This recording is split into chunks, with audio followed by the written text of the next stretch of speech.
Yes. Hi everybody, I'm Jahan Trembach. I'm going to show you Althea, which is a project I'm working on. It's an incentivized mesh routing protocol. Before this, mostly a front-end developer. I've worked on some Dogecoin stuff as well. So I decided, I had this idea for a few years that cryptocurrency and other payment technologies could be used to pay for people to set up mesh networks. And so I decided to try to figure out how to build it. So we'll get right into it. What is it? So the idea is, instead of ISPs collecting subscription fees and making peering deals, I want to see individuals buy network hardware and then be able to be compensated by the network for that hardware. So not requiring the business structure of an ISP to, to pay people for setting up network hardware.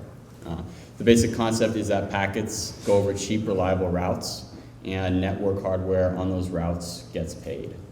So if you set up a transmitter and you're charging less, or you have a better quality connection to the uplink than the guy next to you, you get more of the traffic and you make more money.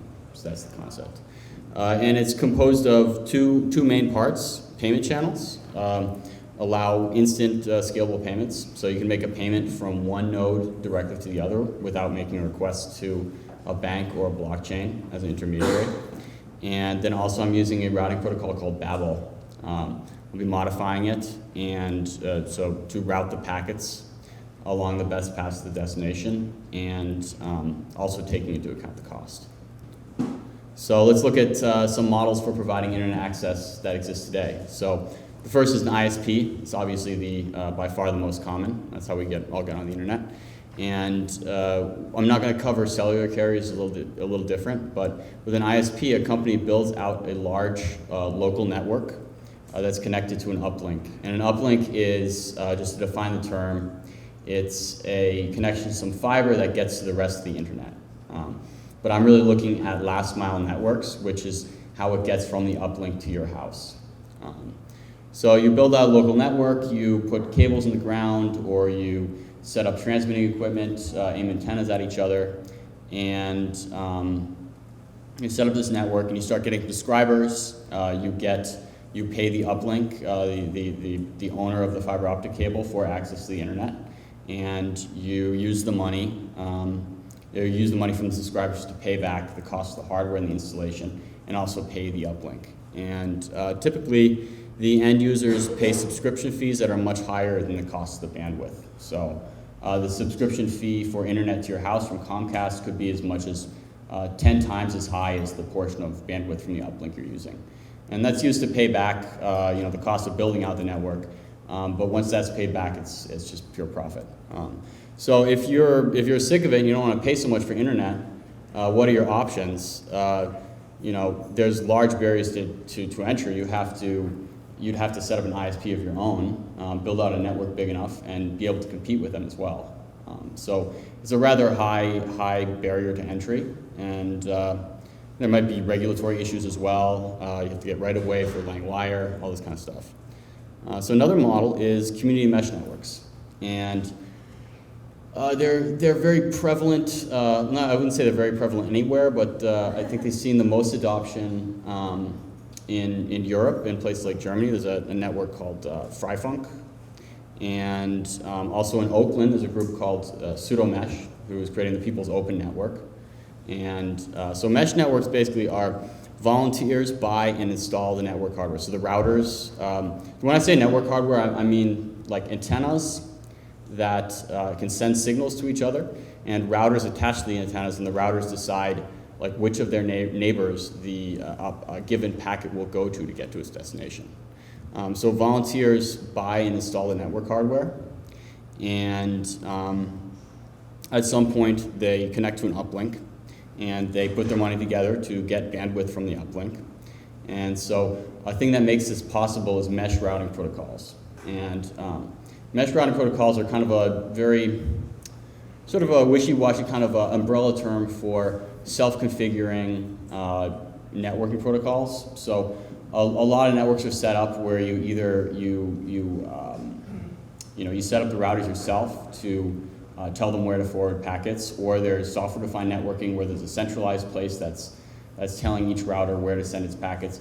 Mesh routing protocols, they have there's different ones that work in different ways. They have a system where the routers talk to each other, and they figure out where they should send packets to get them to a given destination. And because of that, a community mesh group doesn't have to do as much work to administer the network, because the protocol does part of the work. So that's something that makes it possible. And most community mesh networks, the ideal is that the end users get internet for free, and they donate. So it's an altruistic system. And I'm calling this idealized because actually most community mesh networks right now, including Freifunk and People's Open Network, and I'm sure many others as well, they generally tend to, people get into it and they connect routers to their ISP provided internet, and then they're providing free internet to people, but the access is actually coming from the ISP. And so they want to get to the point where they have their own uplink and stuff. And People's Open Network right now, Pseudomesh in Oakland, the Pseudomesh is the group, and People's Open is the network. They're looking at ways to get an uplink that's up in Fremont and kind of bounce the signal off the Berkeley Hills and back down to the basin to get to Oakland. But it's rather challenging. Most of them right now, it's more free Wi-Fi than it is creating their own network. So what I'm trying to do is write protocols for an incentivized mesh network, and so this is kind of a combination of the two things. So what I'd like to see is individuals buy network hardware. Some people buy an antenna and router that they place on their roof to connect to other ones around them. Somebody else happens to be close enough to the uplink location that they can hook into the fiber and get the bandwidth in bulk. And then the routing protocol figures out how much to pay them to provide the service. So that's the goal here, is that individuals can set up hardware and get paid for it without there being a business or government involved. And so the incentivized mesh routing protocols, they reduce the administration needed and allocate payments to nodes in the network and to uplinks. At least what I'm working on, the end users pay for the data they use. It's not a monthly subscription. You just pay for the data you use, and also the more hops between them, the more it will cost. When that could be good or bad. There's something nice about having a flat rate plan, but that's the only way I've been able to figure out to make it work. And so the key thing here is, if you want to, let's say you're connected to somebody who's forwarding your data to the uplink, and they're charging a lot of money and their service is not that great, and you and your neighbors don't like it. Instead of building your own ISP, what you can do is, or what you hopefully will be able to do, is set up some hardware and charge less or provide better service. And then the routing protocol will make sure that from your neighbors will send the packets through you instead of your expensive, crappy neighbor. So that means that there's constant competition, and same thing with uplinks. So if somebody's sitting on an uplink and they're charging a lot, somebody could also connect to that and charge less and make it up in volume. So that's the ideal.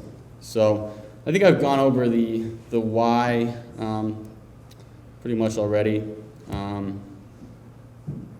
So yeah, how it will work. Nodes pay one another to forward packets. So that basically means you pay for upload. So if I want to, you don't pay for data you're getting, you pay for data you're sending. So, and using payment channels, which I'll go over in a minute, which enable fast payments between nodes with no overhead. And the prices are also, this is the way that the routing protocols work. The prices are set per destination, and they, so for instance, a destination that's further away is going to cost more. And the link pricing data is propagated through the network by Babel, and Babel is a routing protocol, so the one I'm focusing on extending. And Babel already propagates information about the quality of links through the network. And so I want to propagate pricing data with the same method. And then make routing decisions at the router based on both the price of a link and the quality. So I'll show how that works. So Babel works with something called distance vector. And distance vector essentially assigns a quality to each link. These are transmitters, and these are the links between either a wire or a radio link or whatever. And the important part is that the higher the number is, the worse the quality is. So by adding together the quality metrics of two links, you get the overall quality of the link that goes over both of them. So let's say I is trying to build a routing table of how much it costs to reach specific destinations. And so, for instance, A is 10. It's pretty far away.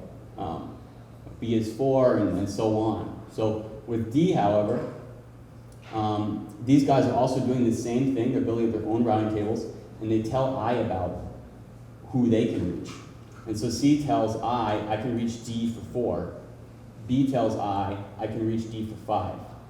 And so then I looks at its cost to reach B and its cost to reach C. And 3 plus 4 is 7. And 4 plus 5 is 9. So it can establish that actually going through C is the better way to reach D. And then it puts 7 into its routing table. And so when A asks it how much does it cost, or what's the quality to reach D, it could say 7, and then A can take that into account. So maybe A has another route that goes around the side to reach D, but that's like 15. It knows that it's better to go through I. So that's how Babel works right now. That's what it does. Most other routing protocols, a lot of them work on a similar principle. So what I want to do is distance vector plus cost. So in addition to the link quality, you look at what each of these nodes is charging. I haven't really specified what the unit is here, but let's just say $1, $2, whatever. So I is charging $1, C is charging $2, B is charging $1, and I looks at this, it adds it up, just like it adds up the quality metrics, it adds up the cost. And so it's a neat parallel where the higher the quality, the worse it is, and the higher the cost, the worse it is too, because you don't want to pay more. And then there's another column in the routing table, and I says, hey, I can reach D for $2, and then A can also, take that into account as well. So that's what I'm trying to do. And let me actually switch slides here. I'm going to show you more about the payment channels. Oops, wrong slide. Okay, this is what I'm putting probably the majority of the work recently into, is universal payment channels. So this is a payment channel system. It's based on the Lightning Network. It has a few capabilities that I needed that the Lightning Network doesn't do.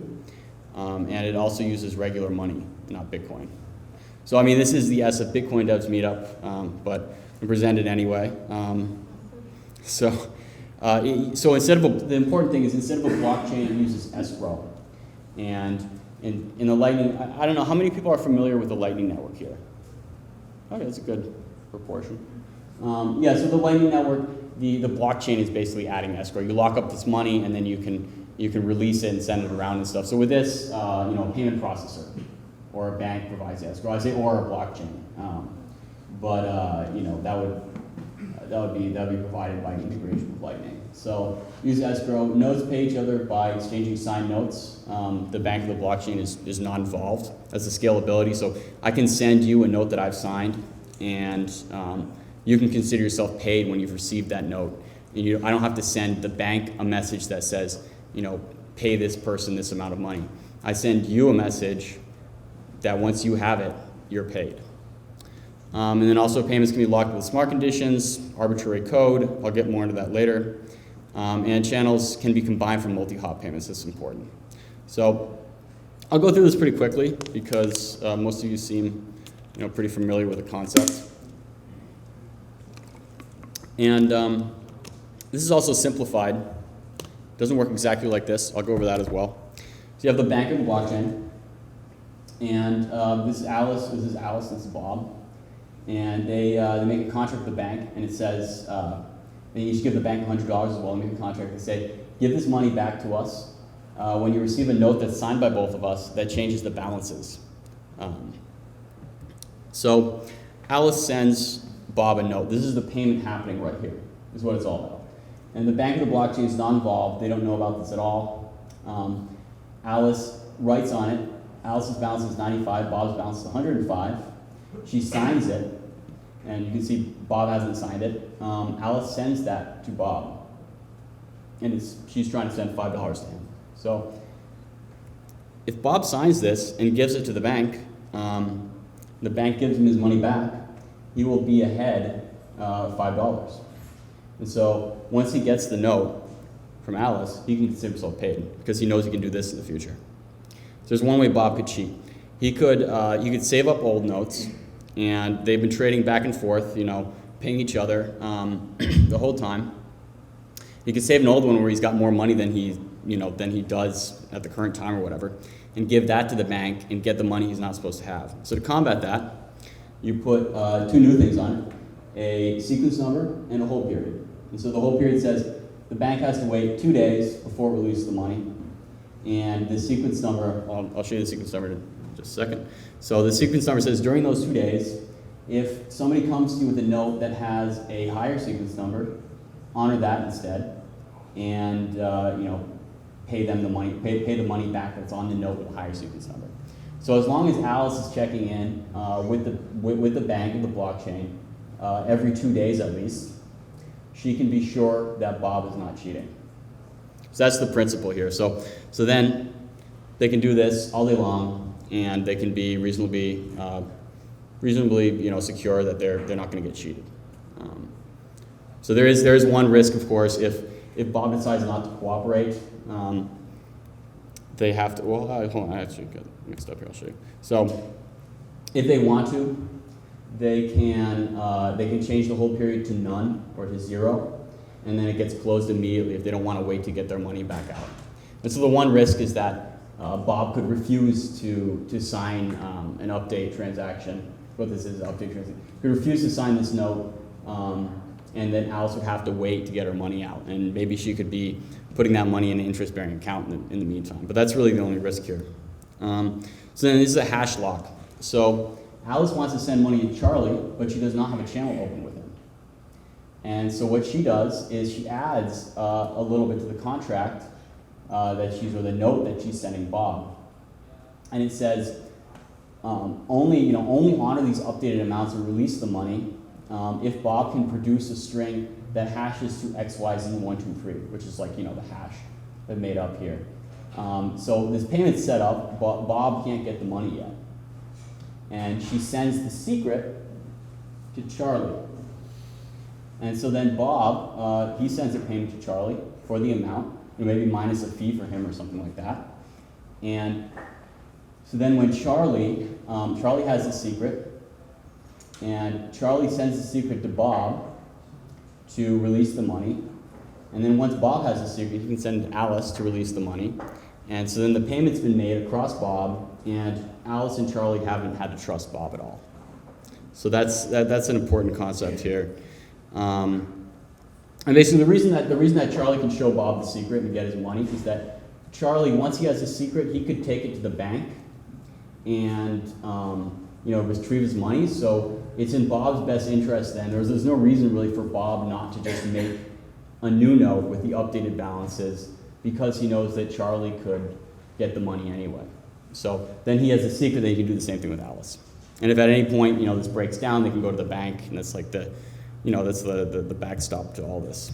I always explain this before I show the slide, but this is the illustration here. So Charlie shows Bob the secret, Bob shows Alice the secret, $20, whatever.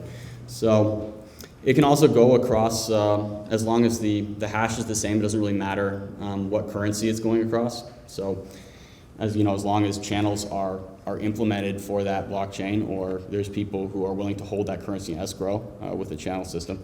So you could transfer money that's supposed to end up in dollars, you can transfer it through Dogecoins, as long as it's all using the same hash.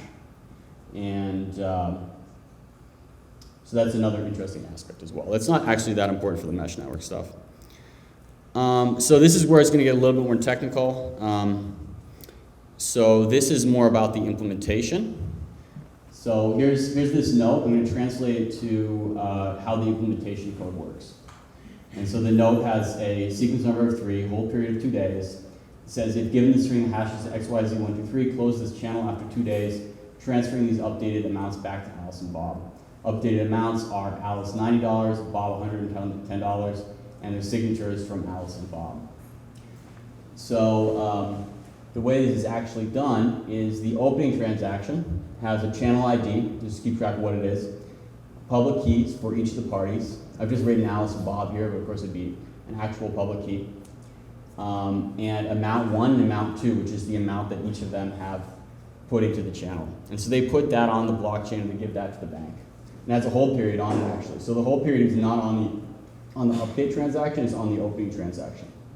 So on the update transaction, you have the sequence number, the channel ID. You have a number that's called net transfer. And net transfer is instead of the updated balances, updated amounts, you have net transfer. And so this is a net transfer of 5. This means subtract 5 from amount 1 and add 5 to amount 2. So it's a way to reflect the change in balances in one number that can be summed up and added together and stuff, which in a minute you'll see why that's useful. And then fast is false. So that means the hold period is still 2 days, it's not 0. If fast is true, then the hold period is 0. And then it has the conditions. So this is where the information is for the hash lock, for instance. The condition has an ID, it's stored in some kind of a map with the ID. It's got a condition name, this hash lock. It's got some condition data. In this case, the hash lock is XYZ123. And it's got a conditional transfer. And the conditional transfer gets added to the net transfer after being, basically, for the hash lock, it gets added to the net transfer if the hash works out and stuff, which I'll show you in a second. And then there's a fulfillment. So basically, when you want to close the channel, if let's see, if Charlie has the secret, he wants to close the channel, then he wants to go to the bank. He has this and the secret.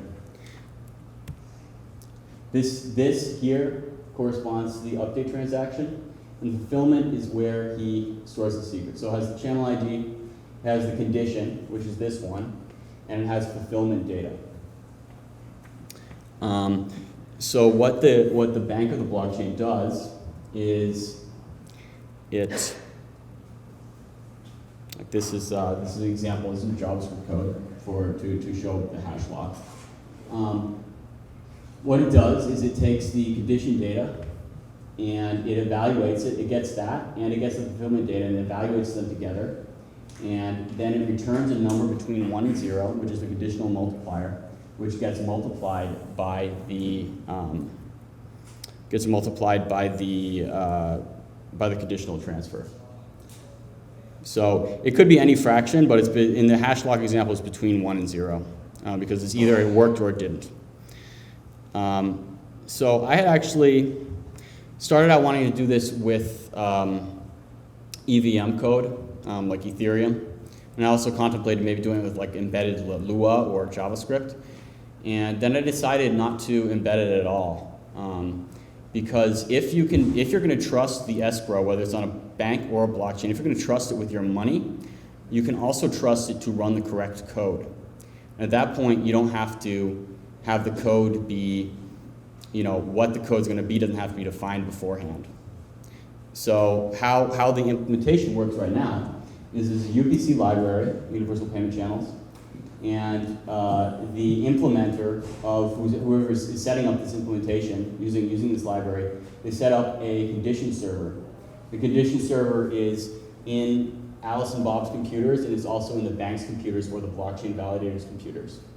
And so I figured the easiest way to do this for developers, for people, would be JSON over HTTP, because everyone's used to writing web servers and stuff.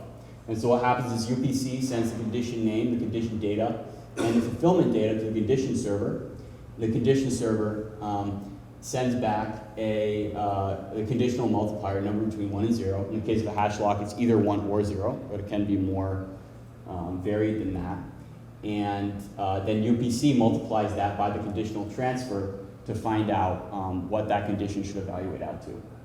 And then the actual update transactions and the opening transaction are sent with protocol buffers, which is a binary format. It uses a lot less space than JSON does, over TCP. So inside the computer, it's JSON, HTTP, easy, and then between UPC implementations, what I'm dealing with, not the implementing developer, it's a faster format.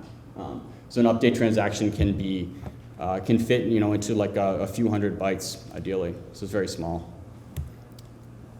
And yeah, so this code I was showing you before, this is what you would write inside of the condition server. This is Node.js, for example. So you don't have to write any sort of solidity or any special thing that I'm coming up with beforehand. You can just write a server, and it takes it uses SHA-3 here to evaluate the secret, to hash it.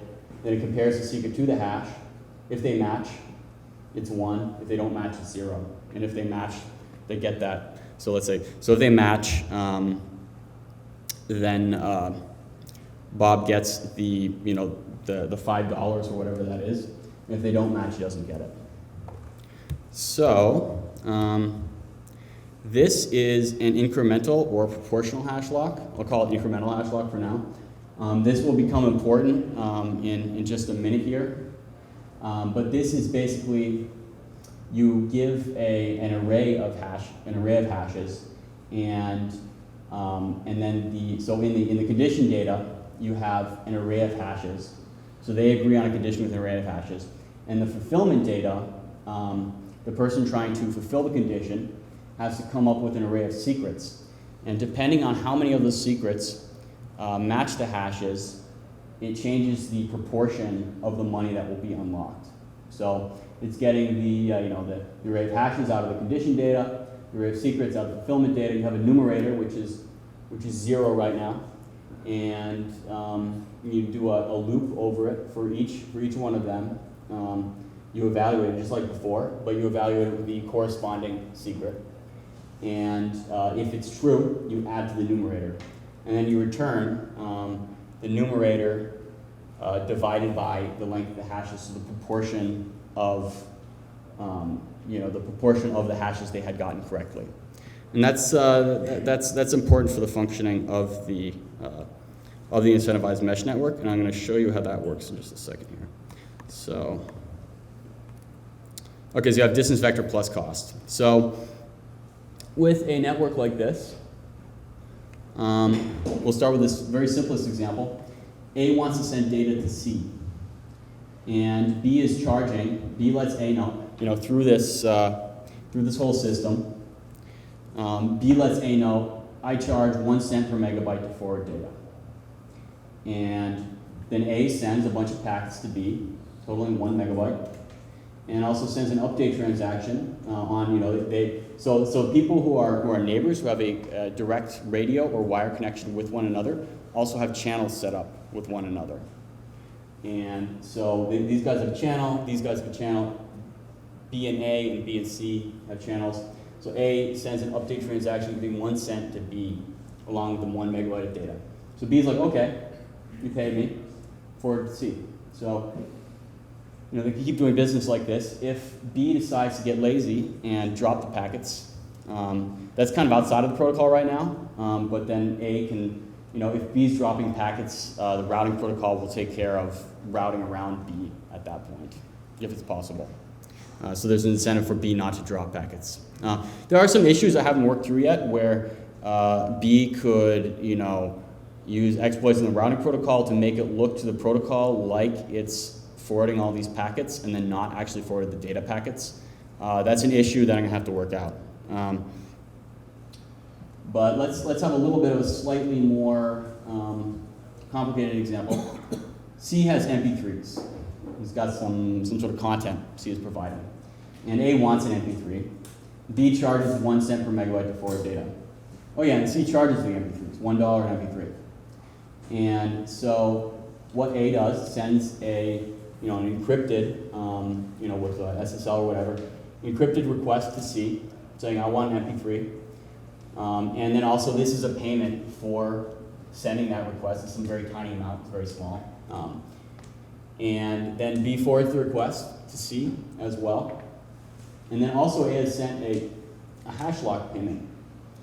So it's hash locked with a secret. Well, I'll get to the secret in a minute. But B doesn't know how to unlock this hash lock payment, sends it on to C as well. So then A, over SSL, encrypted again, sends to C the secret for the hash lock payment. And B forwards that on to C. And then C sends an MP3, gangnam.mp3, and a direct payment to B, which is a regular channel payment, for 3 cents, because B has, B is charged with 1 cent per megabyte to forward data. And B is then paid and sends it along to A. So A gets the MP3. A has paid $1 for the MP3 and 3 cents. 3 plus some minuscule fraction of a cent for the data transfer. Okay, so this is where it gets even more complicated. C is not providing MP3s. C, the content that C is providing is access to the rest of the internet over a fiber uplink or something. And C charges 1 cent per megabyte for the uplink. So what A does is sends a request to C, it's addressed to C, it's some HTTP request, it's encrypted again, and then also sends an incremental hash lock, like I just showed you, to B, and then also a direct payment to B again to pay for transferring the data. B forwards on the HTTP request to C, and also the incremental hash lock.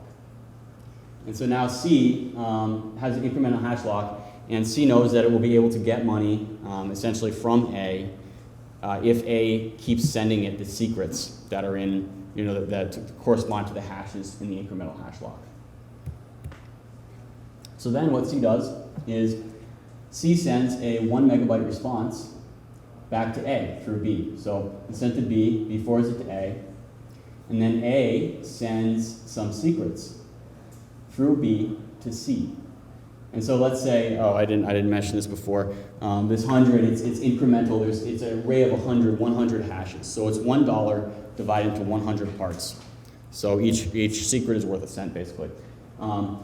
So A is sending 2 secrets to C. They're encrypted. B can't read them. C gets them, unencrypts them, and I'm not actually showing the other payments that are going to actually get him the money, but then C has earned like 2 cents, and there's 98 cents left in the incremental hash lock. And C has earned 2 cents and sends one of them to B for the service of forwarding the 1 megabyte response. So this is basically how it's supposed to work. I'll open it up for questions like right now. It's like a mini question session. Just to does this seem clear to everybody? Yes. I got it. Hold on. Wait for the mic, please. Oh, good. Thank you. To me, this is fairly clear. I have one question that, as I was thinking of an application that you claim to have. Say that I have an uplink, I have like 1,000 Mbit pipe. It's expensive, it's really fast. Is there a way that I can change my rate of what it costs, like on average or something like that? Because for a given month, I might have like 10 people who give me $10. That doesn't pay me for my fixed cost. Whereas the other month, I might have like 1,000 people pay me $10, earning me 10 times as much as I paid for my uplink. So could you also have like a sliding rate depending on the average amount of subscribers or something like that to say, okay, this is how expensive it is? Yeah, so I haven't done too much work on actually how basically, what I was showing you the routing protocol is how A decides to forward through B. And getting to C, I haven't done much work on a protocol to actually select between uplinks. It's another level, it's like another level up. So you'd probably want something like that. But for now, I guess you could raise your rates and sort of advertise on a website or something what your rate's going to be. I think I should probably work on on something that will also let you, you have an automated system, an automated protocol that chooses between uplinks, but I haven't completely figured that out.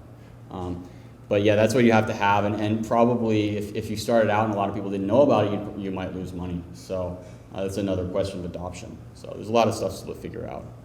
Any other? You mentioned that payments are in one direction only, so it's for sending, not for receiving. Are there any kind of denial of service scenarios where a bunch of people could just send, to B, and B gets overwhelmed and he's not getting paid?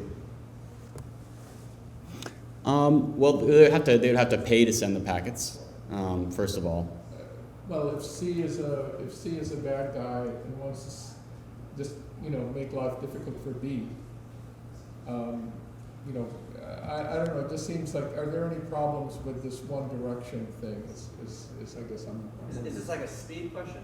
So like if B decides to be lazy and just be slow on sending messages?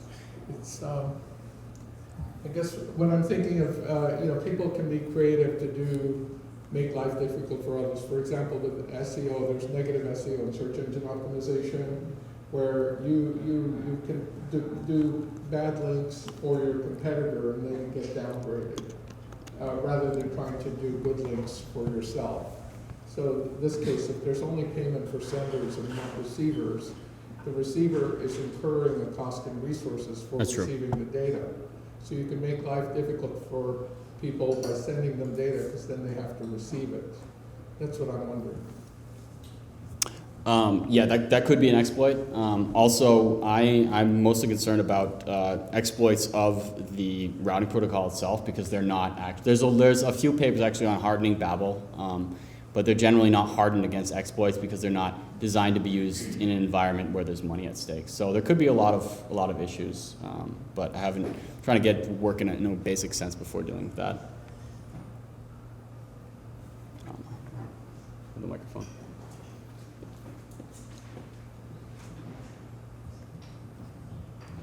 Are you able to have a store and forward packet routing with Babel in this system? So a lot of problems with mesh networking is you get packet loss from collisions, congestion. No, there's no, as far as I'm aware of, there's no store and forward stuff written into Babel right now, and I'm not really considering any. So that would have to be an optimization.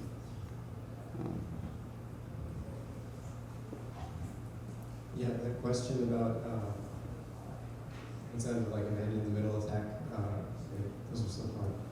And in here, one simple one would be you would take over a community, you would deploy a bunch of routers, and for anybody who's not running your router, just lie about the cost, and so prevent traffic from going to them. And Yeah, that could be an issue. Yeah. One way to protect that against that kind of attack is to use a blockchain for every one of these routers to be running an SPV type client, a thin client, to get accurate information about what the actual prices are for the various routers. Oh, interesting. My question is on the liquidity wealth issue. Have you gone out and talked to real folks about their proclivity to actually tie up funds in this way? No, I mean, this is something you'd have to do essentially to get on the network. And the channel system I've showed you is mostly geared towards an escrow situation, a centralized kind of fiat money situation. But it's the same situation with Lightning channels or Ethereum channels as well. That's the situation. I'm going to actually skip on and say a few more things, and we can open it up to a more. How much more time do you have in your presentation? Like maybe 5 minutes. Perfect. Yeah. Okay. So other projects. Just want to mention. There may be other ones I'm not aware of, but I looked around for stuff. Open LibreNet. They have a draft white paper. I'm not sure if they have I don't think they have an implementation. It's based on Netsukuku, which is a routing protocol which theoretically can scale to globally route. So with Babel, it can only, because each node has a routing table that has every other destination in the network in it. That's a real hard limit on the size of the network. So it's not scalable past like a smaller last mile network kind of situation. Netsukuku, it actually makes its own subnets, so each router doesn't have to store all this information.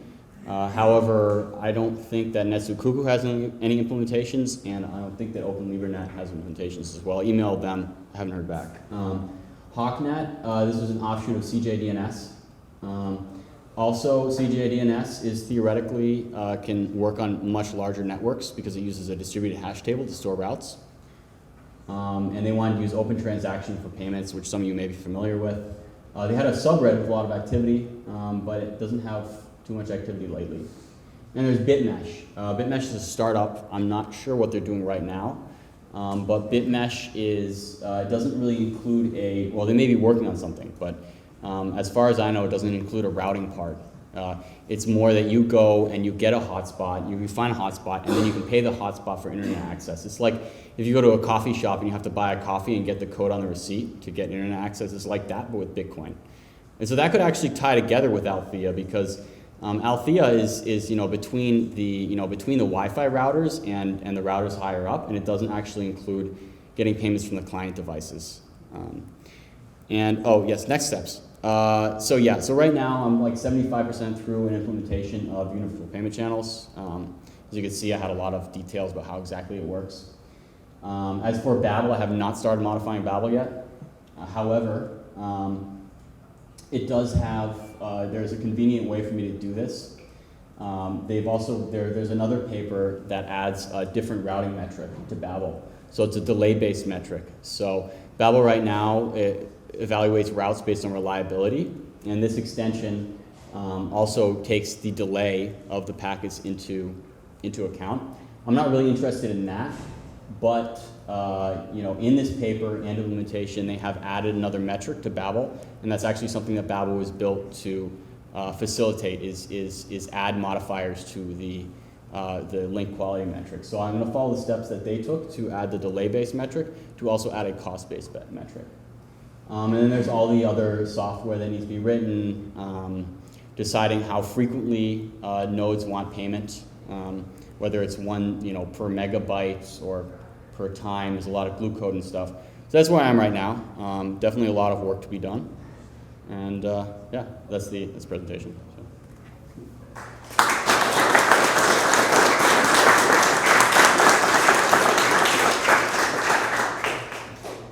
All right, guys, we got time for questions. Thank you. It was a great presentation. Oh, thanks. I think I have two questions.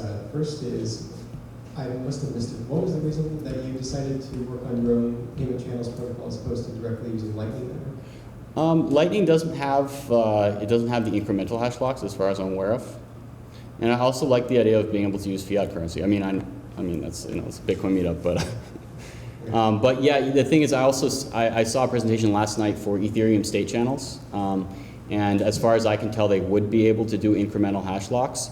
And so that might be a possible avenue as well. So. Joseph, do you guys have incremental hash locks? Yeah, you do it. Oh, really? Well, we should talk. PLC output, when you redeem it, you just make valid signatures. All right. And they have a code on GitHub. Yes. Second question. For me, the most exciting possibility about mesh networks is the secession from ISP uplinks. This sort of seems like a way for individuals to subsidize the cost of their home internet connection by having other people pay for it.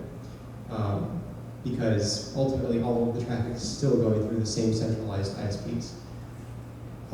Is it part of your plan to actually bypass ISPs by having real networks connect around the globe that have nothing to do with ISPs? So doing like the long range transit as well. I haven't really looked at that.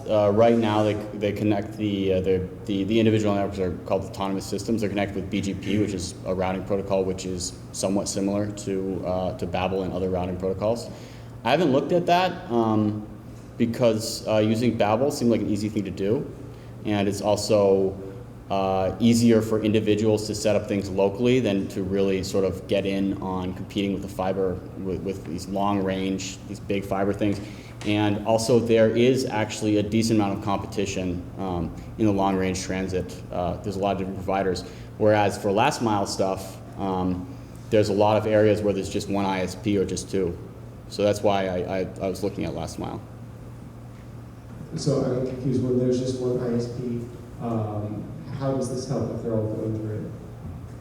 So generally ISPs will, they'll pay the long range transit providers for the upstream bandwidth, and they collect fees from their subscribers to pay for that and for the equipment.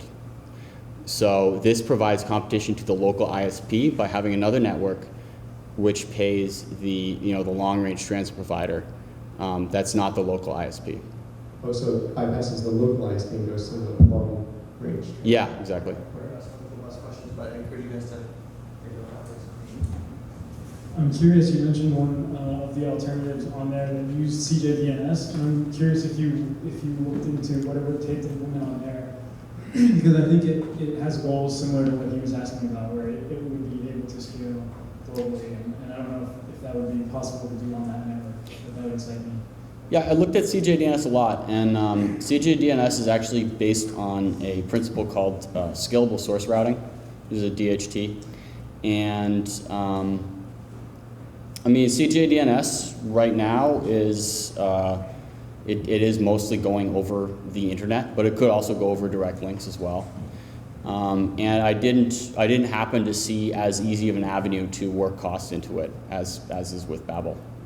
I don't know if I don't know. Maybe you know more about it than I do, but I don't know if CJDNS does link cost estimation and propagation as such, at all. So. Babel seemed like a really clear way to do this, and so that's what I chose. Although it has the drawback of being limited to small networks, of course. I gotta ask you a quick question. Where do you, I must have missed it, but where do you keep the table of the map of everybody where the nodes connect to each node? Each node. This is why Babel is not scalable. So each node keeps a map of what everybody connects to, or who they connect to in the local network? Yeah. Let me get back to this. So each node has this table in it. So I has, a table of all the destinations on the network. And so it's not only that, so if there's 1,000 destinations, that's 1,000 entries in the routing table. It also has the routing table of all its neighbors so that it can figure out what the cheapest neighbor is to go through. So it's the number of neighbors times the number of destinations. And, so that's why there's limits on the scalability past a few thousand nodes, because each one has to have information of all the other ones. It has to store the whole table. Yeah, you could cut down on that by saying, some nodes, they're at the end of the line, they're not forwarding any packets, so we don't have to store information about them.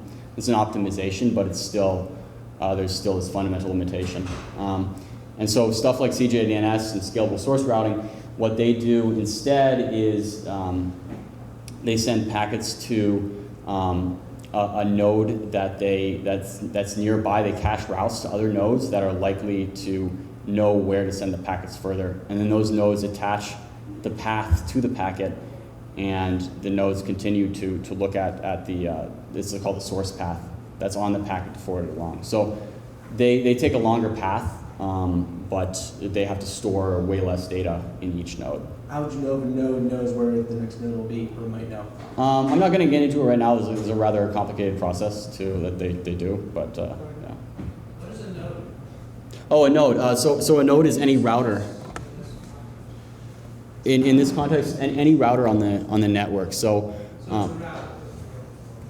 yeah, exactly. This is not for clients. It's just for the. We're an empire, right? Yeah. Okay, so I think follow-up question to that, do we need any special hardware, or could this be any off-the-shelf routing equipment? Yeah. So this is kind of the same. I'd imagine it being used in the same hardware that the community mesh networks use, or also some ISPs. There's a lot of different ways to move data. If there are two routers, regular home routers that are near each other, they can send each other packets. There's also larger antennas and transmitters that can send it further up to 25 miles. And also run it over wires. Of course, there's an installation cost. So the more you invest in hardware, the easier it's going to be for you to, you know. And I guess what I'm asking is, do I need to install special firmware on my router? Yes. In order to support this? Yeah. And so, then maybe a follow-up question on that. How do you plan to achieve such?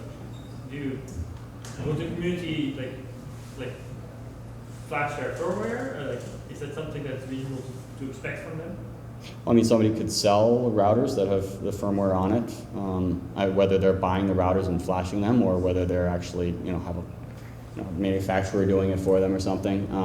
Also, I imagine at the beginning, a lot of enthusiasts would, just like the community mesh movement these days, would flash it themselves because they're interested in it. So yeah, that's definitely, there's a lot of, there could be a lot of hurdles with adoption, and that's one of them. Yes? Hey, you guys, I'm sorry, we do have a magic talking stick. It's the only thing that keeps the words right here. Oh, yes, go, sorry about that, go ahead. Of course. So you mentioned at one point that the neighbors actually have connection to each other directly in order to transact data. And looking at the distance vector plus cost metric here, and each node has a different metric. I'm not exactly sure how you determine that metric. But the question is, it seems to me the physical location, not just the network location, the physical location between the networks, nodes, between the neighbors per se, actually determine the pricing advantage. And that leads naturally to the question of, say, you know, the both flashpoint, where tons of location right next to the real estate, you know, exchange or whatever. In this way, what would stop, say, a corporation, a group of people, to achieve the exact best physical location to amp up the price, for example? This metric. Okay, so sort of using the uplink just to charge a lot of money. Well, to actually locate yourself like close to the neighbors, like directly close next door, whatnot. Yeah, I mean, people could do that. I think that would result in a better quality of service. As long as other people were also able to connect, then other people could, you know, compete with them. But then what if they get C and they charge $200 instead of $2? Oh, okay. So basically, the routing protocol will take into account both the cost and the quality and weigh them against each other, and make decisions that way. So we'll hard code into it what that trade-off is, but Sure. Yeah. So what if they take B and C and everything's surrounding it and then just check off the price? Would that be the case? Right. Yeah, that's just assembly of monopoly pricing nodes. well, I mean, you know, somebody could set up, you know, E over here and get the packets more efficiently. But if they somehow stop them from doing that, or, you know, jam their transmitter or interfere with them somehow, that's, you know, that's a problem. Leave the neighborhood. What? You probably want to leave the neighborhood. Yeah. So yeah, there's easier exploits than that, because they could probably find software vulnerabilities easier than doing that. So there are a lot of potential issues for sure.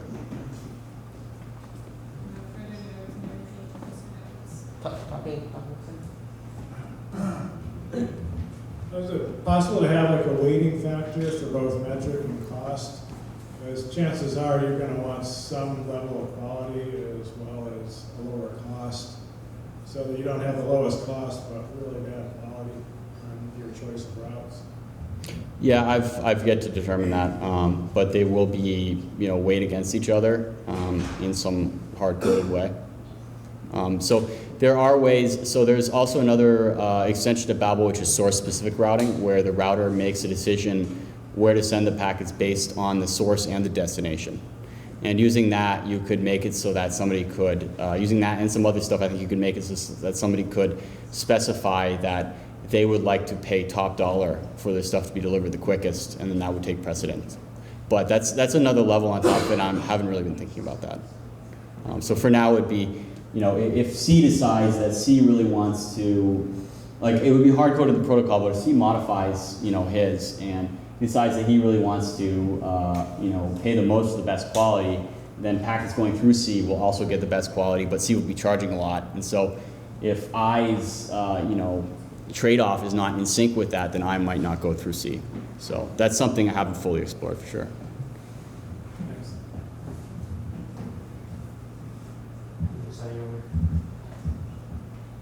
So what about downstream bandwidth?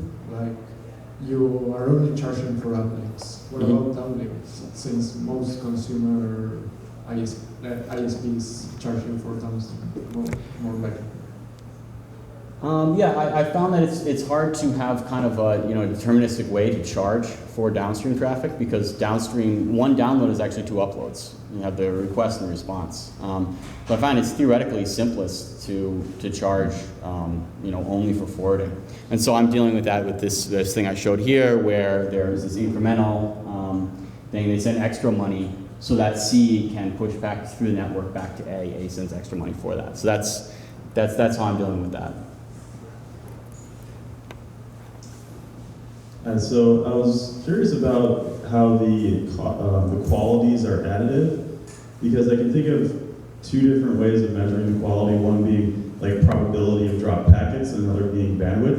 And probability I would expect to be multiplicative, and the bandwidth would be like a minimum over the whole path. So where does the additivity of qualities come from? It's a tough question. So basically, it's Babel right now, it only takes into account reliability. And if a node gets hit with a lot of traffic that it can't handle, its reliability will go down. So that's how that's dealt with now. I'm sure you could also integrate other stuff to look at bandwidth directly, but right now it's bandwidth, the reliability is kind of a proxy for bandwidth, because if you get more than you can handle, then the quality goes down. We got time for 3 more questions. Let's hold up here. So just to clarify, you mentioned the scalability issue with the tables in Babel. So you're inheriting that, or are you improving on it? I'm adding to the issue actually, because there's an extra column here as well. So yeah, that's a limitation. If you have more memory in routers for and more processing power, then that becomes less of a limitation, but it is a limitation. And then just a kind of a silly little question about your code. There was an app.listen for 3000, and I'm not familiar with Node, but I was just wondering the purpose of that delay. It sounds like there's a delay, not that one. That one at the bottom. Oh yeah. I was just curious what that was. Oh, sorry about that. Yeah. So this is it's listening on port 3000. So it's localhost 3000. It's the condition server that I decided to do in Node just to show it doesn't have to be some special language. It's just Node, and it's listening on 3000. And so you'd have some sort of command line flag for the UPC core to say condition server is on localhost 3000. You'd also maybe put it over the internet somewhere, but that kind of gets outside of what I intended with it. So. Thanks. My question is, so currently, most network properties, so spam or malware traffic, is it a good countermeasure for that kind to prevent such kind of bad traffic? I haven't really thought of any countermeasures to exploits at all, including that one.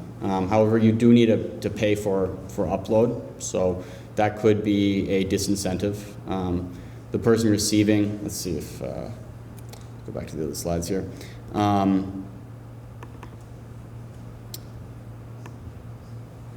As you can see here, oh, that's the response. Okay. B is not paying A to send the response because the destination is A, and that makes a lot of sense. But maybe if spam was more of a problem, you could do something where actually you also get paid to receive packets. And so then, if you want to get packets from C, you actually have to pay that extra for it. So instead of sending 2 secrets, A would send 3 secrets. And the third one would be to pay for B to send it to A. That could be a way to deal with that kind of spam thing, but I haven't really thought about exploits. So yeah.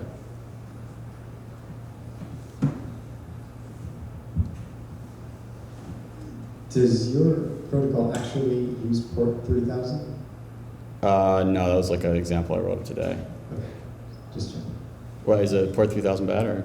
No, I'm just pretty sure someone else is using it. Oh yeah, absolutely. Yeah, there was an Express.js example, so I just copy and pasted it and added the condition code in there. So. Lucky man, last question. So, in terms of the security, to keep the secrets being transferred from A to B, B to C secure, how do you protect that? What, I know that you have a lot of code, but in the connection to A to B, what if somebody broke into the backend?